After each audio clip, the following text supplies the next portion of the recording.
Welcome to The Path to Exit, a podcast to help software and internet founders understand the process to raise capital or sell their business.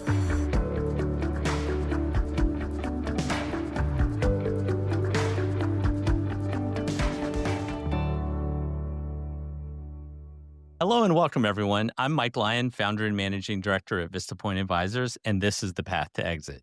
This show is dedicated to helping founders of software and internet businesses understand what it takes to raise capital or sell their business and how to do it well. My guest today is Mike Greco, managing director at Vista Point Advisors and frequent guest on the podcast. In this episode, we'll break down who belongs on your deal team when you're preparing to sell or raise capital and how to assemble the right experts to ensure a smooth, well-run transaction. Please enjoy my conversation with Mike. Mike, welcome back. Thanks for having me. Mike, start us off here with just outlining who should be on the dream team when you put it together. What are the components that make for a strong transaction team when you're going to market? Absolutely. So the first couple are the private wealth, the investment banker, the transaction lawyer, the CPA firm, and potentially a quality of earnings. We can get into each one of those, but that's kind of the 4 or 5 key areas of the deal team that will get you to the final line. Absolutely. And we'll try to walk you through what we think is the right order to hire the team in, although every transaction can be a little bit different. But let's start maybe with the person we think you should think about hiring first, which is a private wealth person.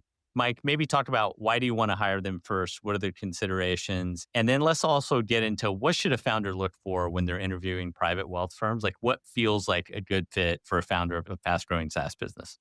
So the private wealth person is really kind of the first point of contact on how to optimize consideration. And so the reason you get involved with the private wealth so early in a process is really because of this idea of cost basis. So once you start collecting IOIs or bids from parties, essentially what it does is it creates cost basis, which negates some of the benefits they can do, or for lack of a better term, games around perfecting this structure. And so getting these folks involved early on helps you structure from a personal perspective what you ultimately want to get done. And so it's more important for founders to do this as opposed to call it a heavily venture-backed business. Those are pass-through entities. You are not. And so making sure that you personally are well-suited and situated to optimize the outcome is just really important. And this can take time, but it also can influence what is the art of the possible.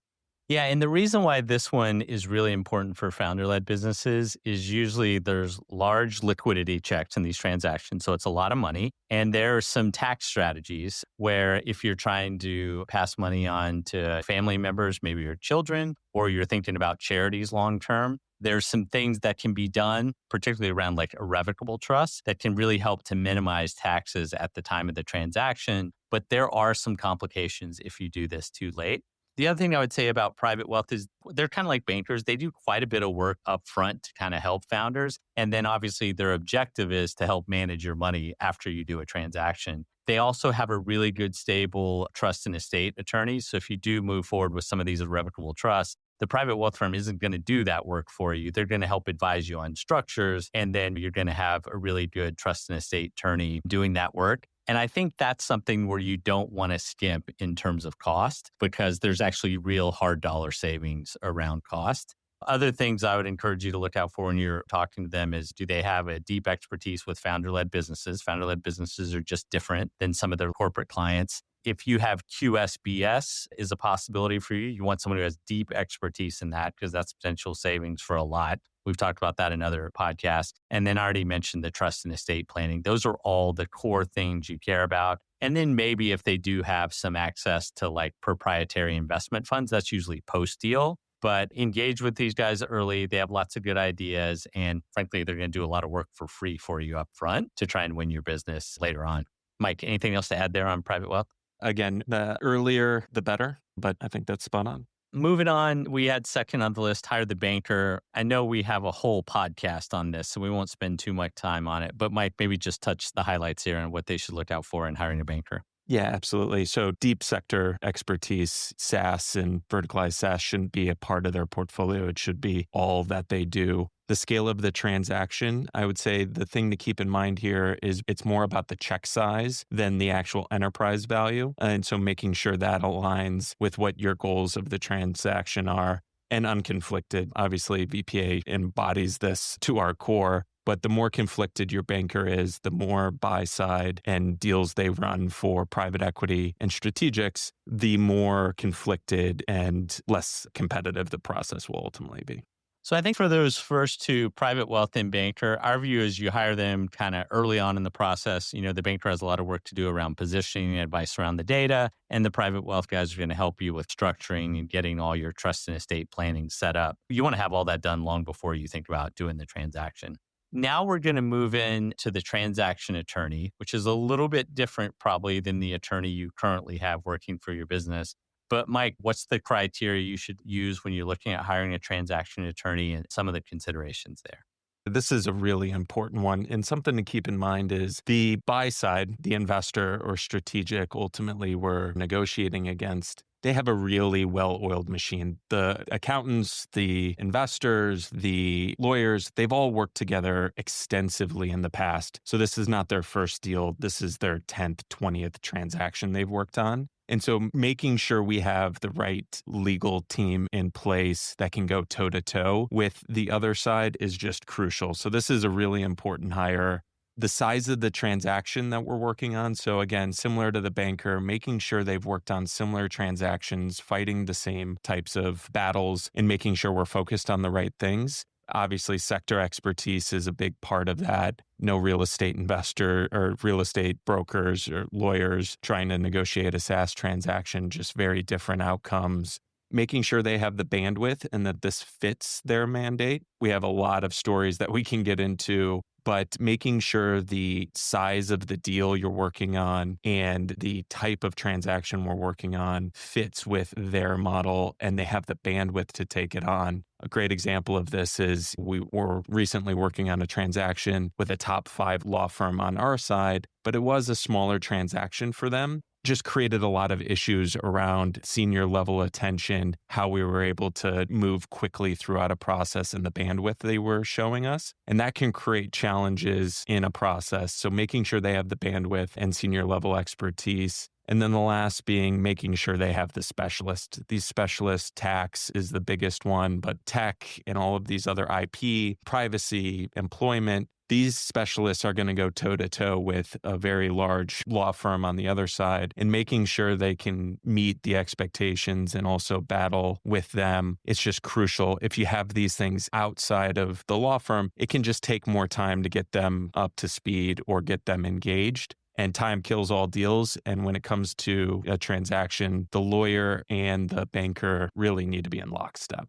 Couple of things I would add to this. Mike mentioned the specialist. I think the most important one is the tax specialist. They have the ability to help actually add value in terms of dollars, right? In terms of minimizing taxes. I probably wouldn't hire a firm that didn't have an awesome tax specialist. Some of these smaller boutique firms don't even have them and they need you to hire a separate firm. We need control of that resource. The tax guys are always the slowest ones to bring their comments. So we want an in-house firm that we could go to the deal specialist and say, hey, get the attention of the tax guy. But I think that's super important. The tricky thing about hiring the lawyer for these deals is you want to hire a lawyer who's going to spend time on your deal and be super responsive. But the other side is going to hire a super high-end law firm. They're probably going to spend somewhere between $1 million to $1.5 million on their buy-side counsel. It's going to be someone like Kirkland and Ellis, who's super aggressive and super talented. And we want someone who can match up against that. So you want to make sure you have someone who can go toe to toe with those guys. One of the challenges with that is a lot of the firms that fit that bill also work a lot for the private equity firms. And you want to ask the question, hey, what if one of their best private equity clients is a bidder in the process? Are they actually going to recuse themselves from your deal and go work that side of the deal? That's not an ideal outcome. So you want to understand how they would deal with those conflicts. The biggest mistake I see made with the transaction attorney is oftentimes the founder is loyal to their current counsel and they want to work with them. There's always a role for the current counsel, particularly around diligence and disclosure schedules. But I would say the biggest negative we see in terms of deal outcomes is they stick with their current attorney who does not have a lot of M&A experience, who does not have a lot of SaaS experience. They're kind of defensive about that. And usually when lawyers get defensive, they start siloing information. And as Mike mentioned, we're dealing with a high performing team on the other side that's worked together a lot. Once information starts to get siloed, we start making bigger issues out of things. And one of the things we like to do as the sell side is identify the weakest negotiator on the other side. Is it the corp dev person? Is it a business person? Or is it maybe the attorney? And so we're trying to figure out who's the weakest person on their side when we're trying to win certain points. What we don't want to have happen is that be turned around on us. And so siloing is bad. The other thing is just responsiveness. M&A moves really fast, and we're just not going to be able to hear that a lawyer can't do a call today on a transaction because they're doing some other thing. They need to be super responsive. And sometimes I would say the local attorneys just don't work that way. So anyway, I would say that's the area where we see the biggest potential loss of value or just slowing the process down needlessly because of that siloing of information. We've got lots of stories around that. Mike, let's move on and talk about the CPA that you mentioned. Yeah, absolutely. Likely you already have a CPA, and unlike the lawyer, they're likely very competent in getting the transaction completed. They are going to work hand in hand with the private wealth and the tax attorney that you guys select to structure the transaction in the best possible way. Likely from a tax perspective, rarely is it a zero-sum game. So buyer tends to be pretty helpful on aligning, but we want the CPA to help us structure and ultimately get to a good outcome on consideration and deal structure. The thing to keep in mind, though, is the CPAs aren't used to working at deal pace. And so making sure they are a part of the process relatively early as opposed to the 11th hour when we need a very specific request or a specific answer. So ensuring that they're a participant in the process and making sure that they understand we got to work at deal pace is just something to keep in mind and front load. And there may be a need to change out the CPA, but in general, back to the transaction attorney, if they have a really good tax partner, tax specialist, they're really going to be leading on a lot of things, and the CPA is doing more of the execution. But just something to keep in mind. Last thing we just wanted to mention is a quality of earnings provider. You don't always have to have this, but we kind of wanted to touch on this. Mike, talk about them and when we hire them and what their role in a transaction is.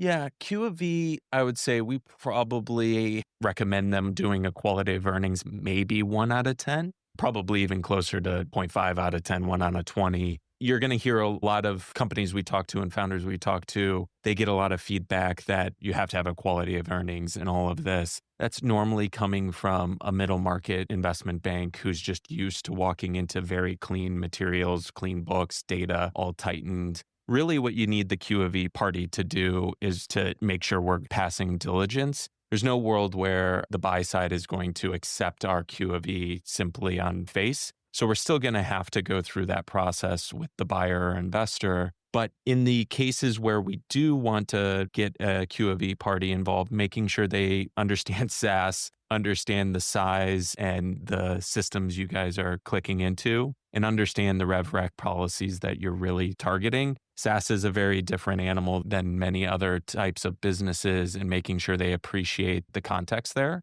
And so one of the biggest challenges, though, when doing this type of work too early is that they really can suck down a lot of bandwidth. It can be obviously costly, but bandwidth can become an issue. And for founder-led businesses, that's just a death nail to not only the business, but the process itself. And so I would say the investment banker should really help lead on, do we need to do this or not? And a good investment banker that understands what is going to pass muster on the diligence side is going to be able to help you get through most of that diligence as opposed to having to hire a Q of E.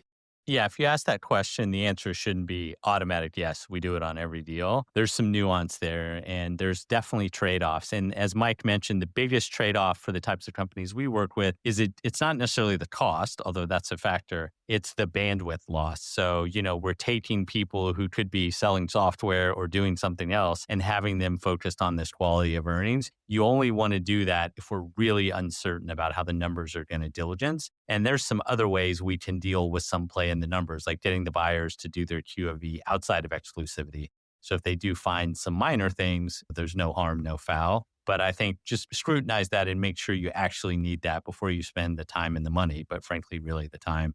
So on today's podcast, we talked a lot about what that M&A dream team would look like, kind of who they are and when to hire them. I think the thing I want to leave you with is, as we said earlier, generally the buyer side is a pretty high performing team because they've worked together many times. You want to replicate that same high performing team. And sometimes I would say loyalty to existing providers can be a detriment to that high performing team. For all of your existing attorneys and accountants, there's definitely a role for them in the transaction process because no one knows the contracts better or the business better or is able to develop the disclosure schedule. They may just not be the best person to go negotiate head-to-head with a high-end law firm that the buyer is going to buy. And I think that's where the delta is. We just want to make sure we manage that in the right way, not spend too much cost on these items, but also get maximum value.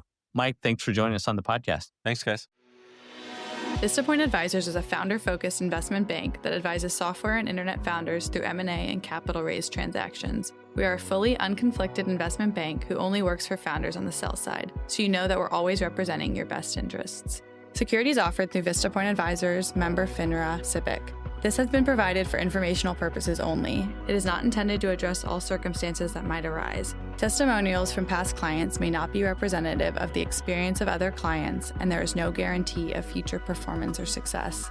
Clients are not compensated for their comments. If you have any questions about the process of selling your business or raising capital, reach out to a member of our team, or check out the For Founders section of our site by visiting forfounders.guide.